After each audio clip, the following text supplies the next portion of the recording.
Hey guys! Welcome to Couple. Please like and subscribe if you like this video. Republicans are preparing to open a new front in their push to roll back regulations across the government, using a maneuver that could enable them to strike down decisions by federal agencies that reach back decades. As soon as Tuesday, GOP senators are expected to use the Congressional Review Act to topple safeguards issued by the Consumer Financial Protection Bureau in 2013 that were intended to discourage discrimination in auto lending.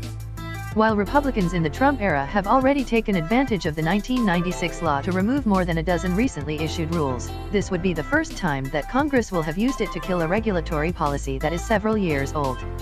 Now, actions going back to President Bill Clinton's administration could be in play under the procedure GOP lawmakers are undertaking, forcing numerous agencies to reconsider how they roll out new regulations. It's a hugely important precedent, Senator Pat Toomey, ARPA, the architect of the effort, said in an interview. It's potentially a big opening. While conservatives are applauding the effort as a way to rein in rogue bureaucrats and boost the economy, consumer advocates are warning that the consequences could be dire. This takes an already incredibly dangerous law and cranks it up to 11, said James Goodwin, senior policy analyst at the Center for Progressive Reform.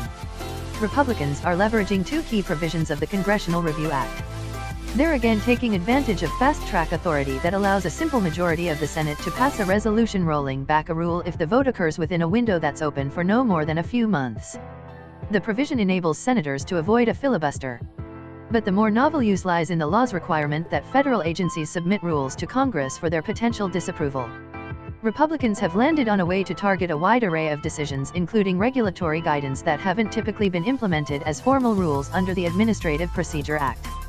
You have this unimaginably large universe of stuff that is now eligible for repeal under the CRA, Goodwin said, citing a hypothetical Occupational Safety and Health Administration workplace safety poster as a potential example. Agencies don't submit all this stuff because it would be an administrative nightmare. In the case of the auto lending policy, the CFPB released it as a guidance document rather than a formal rule governed by the notice and comment requirements of the APA. As such, it wasn't technically submitted to lawmakers for the purposes of the Congressional Review Act.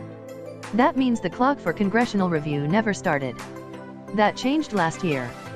For advocates of deregulation, the stars had aligned thanks to the ascendance of a Republican president, Donald Trump, eager to roll back rules and the Republicans retaining control of Congress. Toomey, the former president of the Conservative Club for Growth, went on the hunt for ways the GOP could take advantage of its congressional majority to eliminate federal rules. He found a way to wield the power that the Congressional Review Act gives a majority of the Senate to sidestep obstruction by a filibuster when it comes to years-old regulatory actions. To do so, he asked the Government Accountability Office to determine whether the CFPB auto lending guidance qualified as a rule for the purposes of the Congressional Review Act. In December, Gao told him that it did in fact satisfy the legal definition of a rule, starting the clock for Republicans to undo it without having to seek any help from Democrats.